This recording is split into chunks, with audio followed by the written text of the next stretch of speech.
In contemporary England, the story unfolds with a young girl named Rosaline, portrayed by Sarah Patterson, peacefully resting in her upstairs bedroom after drifting off while engrossed in a magazine. Meanwhile, her parents return home from shopping, and her older sister attempts to rouse her from slumber before dinner. During the course of the film, Rosaline embarks on a series of vivid and captivating dreams that serve as the central focus of the narrative. Her dream includes her sister, who is lost in the woods at night. She is being hunted by the wild beasts of the forest, which relentlessly pursue her throughout the night.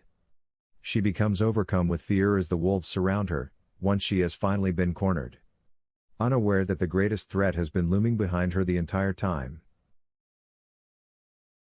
In Rosaline's dream, she finds herself in a whimsical, fairy tale forest set in late 18th century England, where she lives with her parents, Tuss Silberg and David Warner, and older sister, Alice, Georgia Slow. This enchanting setting, however, takes a dark turn when Alice is tragically pursued and fatally wounded by wolves as she navigates through the dense woods. As Rosaline's parents mourn the devastating loss of their eldest daughter, she seeks comfort and guidance from her grandmother, portrayed by Angela Lansbury. Her grandmother, a superstitious and wise elder, knits Rosaline a vibrant red shawl, a symbolic gesture meant to offer protection. Along with the shawl, she imparts a chilling warning, to beware of men whose eyebrows meet, hinting at the hidden dangers lurking within human nature. To further emphasize the gravity of her caution, the grandmother shares her own haunting tale about wolves in human form. This narrative weaves an unsettling and foreboding atmosphere, revealing the duality of man and beast, and the lurking threats that can appear deceptively human. Through these stories and symbols, Rosaline is drawn deeper into a world where fairy tale and nightmare intermingle, setting the stage for her own encounters with the supernatural. Granny leaned in closer, her voice dropping to a whisper, as she began to weave her chilling tale for Rosaline. The fire's dim light cast flickering shadows across her face, adding an eerie glow to her expression. Once, in a secluded village, there was a young groom, Stephen Rea, who had just married a beautiful bride, Catherine Pogson. The night of their wedding, as they prepared to consummate their marriage, a mysterious and urgent call of nature lured him outside into the dark, foreboding forest. The moon was full, and the night was silent, save for the wolves' distant, haunting howl. Hours passed, and the bride, now alone in their humble chamber, grew anxious. Her fear turned to terror as she heard wolves howling ever closer to their home. When dawn broke, the search party found nothing but a single, large wolf paw print near the edge of the woods. The groom had vanished without a trace. Years later, the bride, having accepted her loss, remarried. Her new husband, Jim Carter, was kind and loving, and together they had 3 children, building a new life filled with hope and joy. But the past has a way of haunting the present.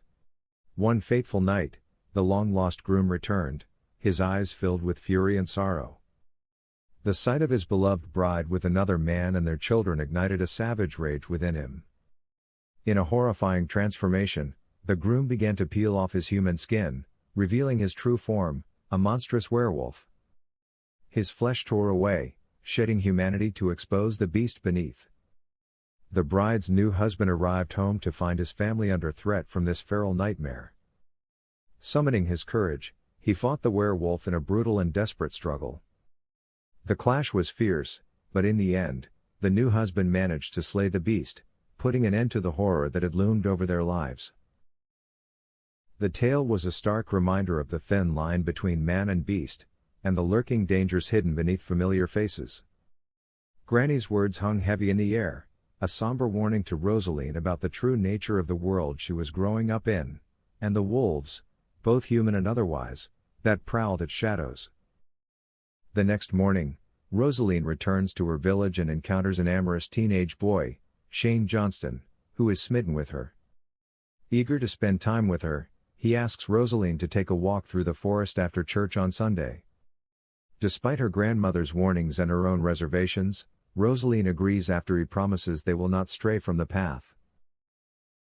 Another day later, while Rosaline is conversing with Granny, the sweet old lady is finishing the bright red cloak for Rosaline, who happily tosses it over her shoulders. While sitting at the church cemetery and the village priest is cutting branches off a large tree. Granny tells Rosaline another story about being aware of who or what is out there. Granny's second tale to Rosaline. A young man is walking through an enchanted forest when he encounters the devil, who arrives in a Rolls-Royce chauffeured by the actress playing Rosaline in a blonde wig. The devil offers the boy a transformative potion, which he rubs onto his chest, causing hair to sprout rapidly. The boy is pleased, but shortly thereafter vines grow swiftly from the ground, twining around his legs and trapping him.